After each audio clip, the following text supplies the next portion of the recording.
So today, we will listen to events with addEventListener.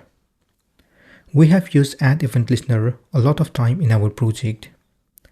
It is a method used in JavaScript to listen for a specific event on an HTML element such as click, key press, or mouse movement. When the specified event occurs, the function you provide will be executed. If you look at script.js, we have already used addEventListener a couple of times. We used click events in each of them. Today, we will use the mouseover event so that when you mouse over the list item, it would be uppercase. First, let's select the first list item.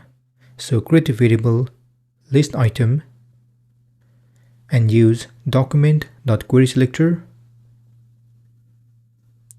Then select li.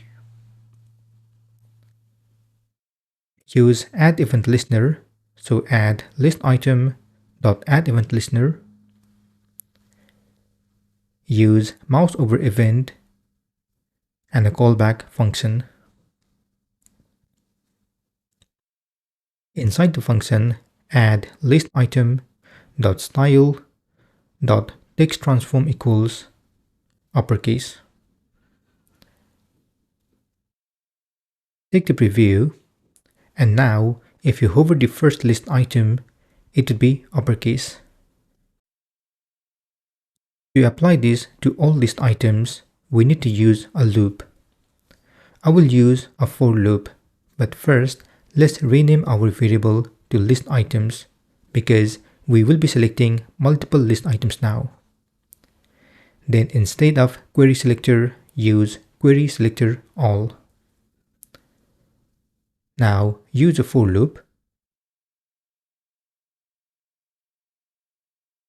Let I equals 0. I is less than list items.length and I++. You can cut and add the code inside the loop.